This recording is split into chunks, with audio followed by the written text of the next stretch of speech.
Почитувани, добар ден. Започнуваат вестите на Канал 8. Продолжува да расте бројот на лицата од Кочани кои се наоѓаат во домашна изолација и во текот на денот стигна до 94.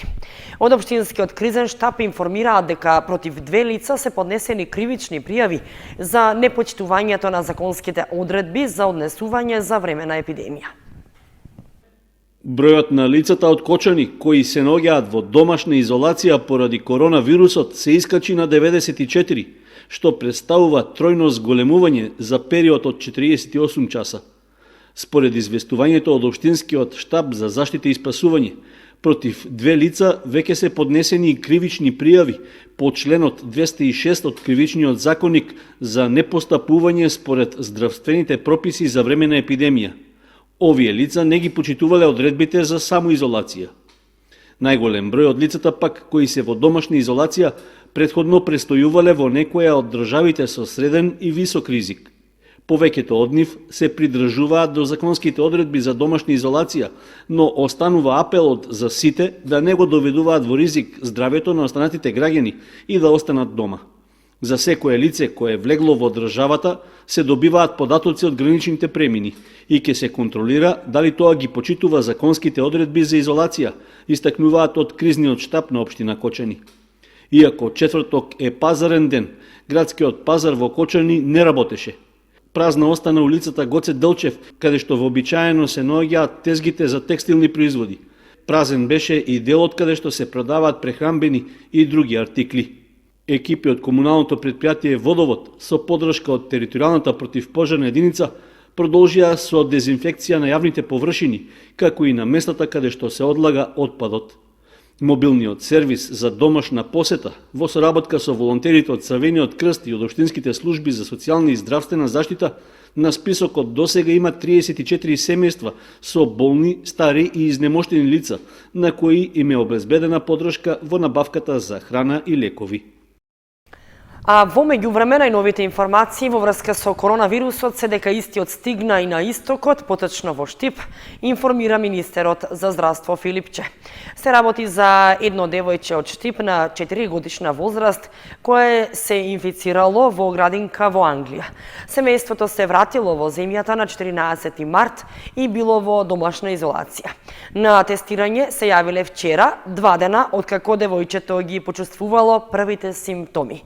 До 16 часот во Републикава се диагностицирани уште 6 нови пациенти заболени со коронавирус, со што бројката се искачи на 48. Во моментов се тестираат нови 35 лица со симптоми на вирусот. И општините Зрновци и Чешиново облешево со мерки за заштита и превенција од коронавирусот. Дезинфекција е извршена на најфреквентните улици, како и на парковите и другите јавни површини. И општина Зрновци со низа мерки за превентива од коронавирусот на локалното население. Градоначалникот со апел жителите да останат дома, да не се групираат и да излегуваат од дома само ако имаат неопходна потреба, како и да нема задржување во маркетите. Да држат растојание и секако одржување хигиена. Комуналното предпријатие Водна кула започна дезинфекција од растворен хлор на најфреквентните улици, плоштадот, пазарчето и останатите збирни локации во општината. Досега дезинфекција извршена на училиштата, градинката и општинските простории. Утринава извршена дезинфекција на паркот и плоштадот во Зрновци и при тоа се опфатени детските реквизити, клупите, патеките и настрешниците. Станков апелира истите да не ги користат, особено да ги спречат дечињата од присуство во паркот и плоштадот. Комуналното јавно предпријатие Водна кула ќе настапи уште поинтензивно и помасовно со дезинфекцијата на улиците и останатите јавни површини. За доследно почитување на препораките од страна на Министерството за здравство, општината Зрновци формираше кризен штаб кој континуирано ќе следи состојбата на потенцијалната опасност од ширење на коронавирусот и навремено ќе информира, ќе споделува информации со надлежните институции, а со тоа и жителите на општината да бидат во тек со сите мерки и активности кои кризниот штаб ќе ги преземе на територијата на цела општина. Наскоро ќе бидат формирани и мобилни тимови на располагање на стари и изнемоштени лица од социјален ризик за набавка на лекови и набавка на намирници. Од оваа општина информираат дека секој може да поднесе анонимна онлайн пријава за лица кои не ги почитуваат мерките за самоизолација. Сите овие мерки се во насока на превенција од ширење на коронавирусот, а во согласност со препораките на Министерството за здравство. И општина Чешиново Облешево согласно препораките на владата спроведе дезинфекција на сите улици и јавни површини на територијата на општината. Редовна е примената на мерките од страна на локалните институции со цел да се спречи внесувањето и ширењето на коронавирусот. И од оваа општина упатија апел до жителите да ги следат препораките, да постапуваат одговорно кон своето и здравјето на другите и да ги почитуваат мерките и препораките од Министерството за здравство и Светската здравствена организација.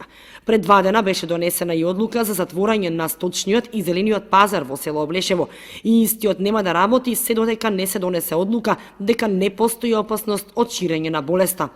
Ова е резултат на превентивните мерки издадени од владата и Министерството за здравство со цел да има помала фреквенција на лица да се спречи ширењето на коронавирусот. Во наредната состојба во државата ги држи учениците дома без да се знае до кога ќе биде. Затоа и образовните установи од Кочани изнајдоа начини со кои ќе продолжат неформалната едукација на учениците, додека трае кризната состојба предизвикана од ширењето на коронавирусот. Преку дигитална платформа, бесплатни апликации, дигитални алатки и содржини за учење од дома, наставниците се во постојан контакт со учениците. Сосема известно дека во редната состојба ќе ги задржи дома учениците и по истекот на оние 14 дена, кои првенствено беа предвидени поради заканата од коронавирусот. Затоа од Министерството за образование бараат алтернативни начини да продолжи едукацијата на учениците и да се продолжи нивното образование на неформален начин, каде што ќе се едуцираат преку апликации и други технички средства.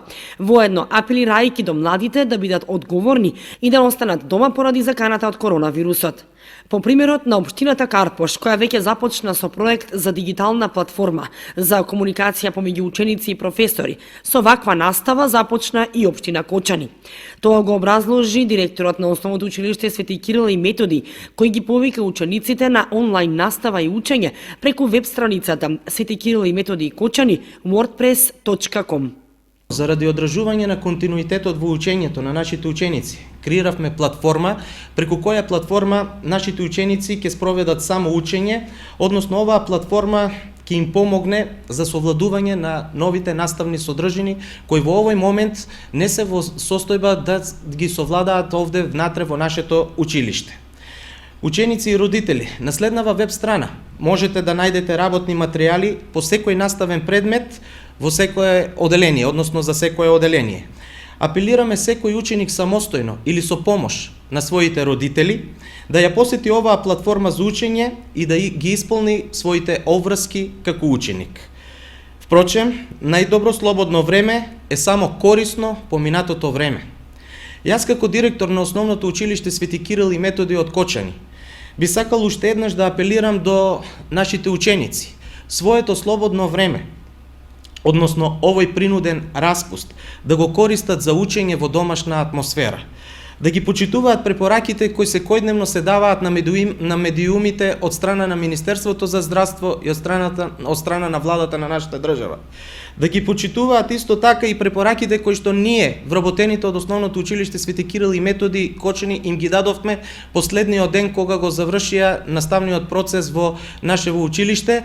Поточно апелираме уште еднаш до нашите ученици да не се собираат во групи во своите домови, да не одат на роденденски забави и воопшто да немаат било какви групни собирања како во своите домови, така и надвор од своите домови во овој период, се со единствена цел да се заштитат самите себе и своите најблиски од овој вирус кој надвладеа насекаде околу нас во овој момент во светот.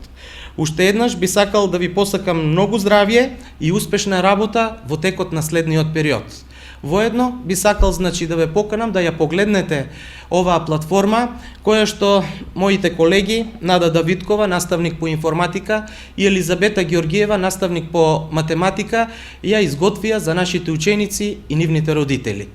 Ако треба да останеме дома, тоа не значи дека треба да се биде и надвор од образовниот процес, констатираа и другите училишта, охрабрувајќи ги родителите да ги охрабрат учениците да се вклучат во ваквиот тип на настава, кој засега има предавања по 8 предмети преку алатката Google Drive. И од Средното училиште Гоше Викентиев истакнуваа дека за време на прекинот на наставата потребно е да се анимираат учениците, користејќи го интернетот и социјалните мрежи. Голем дел од класните раководители имаат креирано Facebook групи за своите класови, па комуникацијата се одвива преку класните раководители. Дел од задачите се да се ангажираат матурантите да ги изработат проектните задачи и преку класните раководители да бидат доставени до предметните професори, тоест ментори. За учениците од незавршните класови, предметните професори ќе зададат задачи, есеи, семинарски работи и друг вид на задолженија на учениците. Други форми на комуникација на професорите со учениците се преку апликациите наменети за настава оддалечина. Edmodo, Moodle, Google Meet, Google Classroom, Office 365, Zoom и други апликации. За изработка на проектни задачи за матурантите имаат подготвено и професорите од гимназијата Љупчо Сантов, од каде што истакнаа дека и тука се работи онлайн. Поскоро сите предмети и професорите преку интернет и онлайн едукативните алатки се во постојан контакт со учениците. Во меѓувреме, министерот за образование Адеми истакна дека моментално не постои можност за организирање онлайн настава за сите ученици поради повеќе причини. Пред се поради недостапноста на интернетот во сите средини, но и поради тоа што сите ученици не поседуваат IT уреди и се едуцирани да ракуваат со нив.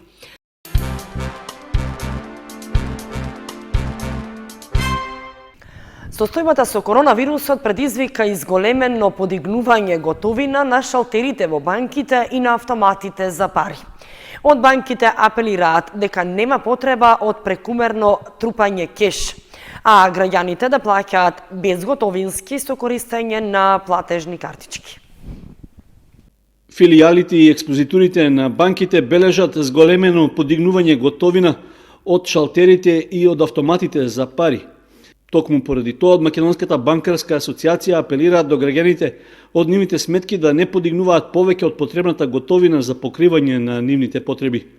Подигнувањето на готовината ги изложува граѓаните од зголемен ризик од повеќе аспекти, меѓу кои се и интензивни контакти со други луѓе, како и потенцијално губење или кражба на парите. Особено се апелира да се воздржуваат граѓаните од подигање готовина во девизи, бидејќи тие доаѓаат од меѓународниот платен промет и се потенцијална зараза со вирус. Истите не се платежно средство во државата и не се неопходни за секојдневните потреби. Македонските банки уверуваат дека парите на граѓаните на нивните сметки се безбедни и се на располагање во секое време, бидејќи сите банки и штедилници ќе продолжат непречено да работат. При тоа се апелира што повеќе да се плаќа со платежни картички, да се користи електронското банкарство, а ако има потреба од готовина, парите да се вадат од банкомати со цел што помалку да се користат банкарските шалтери. При тоа, банките активно соработуваат со Народната банка за изготвување решение со кое ќе се придонесе за олеснување на финансискиот товар на населението. Тие имаат голем интерес да го задржат квалитетот на одобрените кредити без да се загрози стабилноста. Инаку, банките се во интензивна комуникација со владата за да се изнене начин за безбедна исплата на пензиите за сите пензионери кои ќе сакаат да ја подигнат пензијата во готовина. За постигнатото решение ќе има дополнително известување од сите банки со цел да се избегнат вообичаени гужви од пензионерите пред банкарските шалтери на почетокот од наредниот месец. И УЈП со соопштение до граѓаните во врска со нивните активности и мерки против ширење на коронавирусот.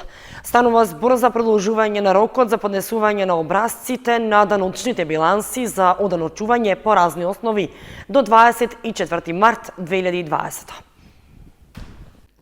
Управата за јавни приходи излезе со важно соопштение за граѓаните.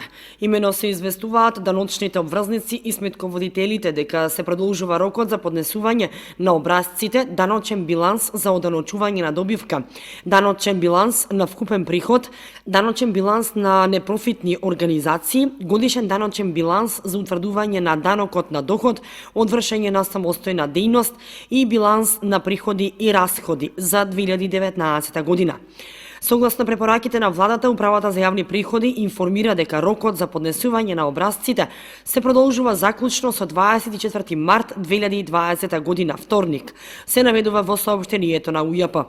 Исто така, со цел елиминирање на секоја можност за ширење и превенција од вирусот, Управата за јавни приходи известува дека го ограничува времето за прием на странки од 8 до 12 часот во генерална, регионални дирекции, оделенијата и шалтерите. Управата за јавни приходи ги советува граѓаните и деносните обврзници, наместо да доаѓаат лично во Управата за јавни приходи, да ги користат електронските услуги е-даноци, е-персонален данок, Мој ДДВ, контакт центар ujp.gov.mk, како и да контактираат со УЈП преку имејл пошта info@ujp.gov.mk. Жител на Чешиново заработи кривична пријава затоа што се заканувал и нападнал полицаец кој го предупредил да не пали стрништа во нивата. Надворешната канцеларија за криминалистички работи од Кочани поднесе кривична пријава против 64-годишниот ПМ од Чешиново поради постоење основи на сомнение за сторено кривично дело за загрозување на сигурност. Според информацијата од полицијата, во вторникот на 3 март во 17 часот и 10 минути полициски службеници од полициската станица во Кочани во местноста викана Кула во атарот на Чешиново го затекнале лицето како подпалува стрниште во нива. При тоа тој се однесувал агресивно и им се заканувал на полициските службеници. Предходно лицето се заканувало и на својот соселенец СН. Поради однесувањето, полицајците биле принудени да го приведат во полициската станица во Кочани, а по целосното документирање на случајот против него е поднесена и соодветна пријава. Надлежните информираат дека контролите на терен продолжуваат и модерниот период, поради што ги предупредуваат земјоделците и другите граѓани да се воздржуваат од слични постапки, со кои што не само што го загадуваат воздухот, туку ја загрозуваат и безбедноста на населените места во близина на нивите.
Почитувани, со прогнозата за времето ги извршуваме и овие вести на Канал 8. Останете и понатаму со нашата програма. Довидување.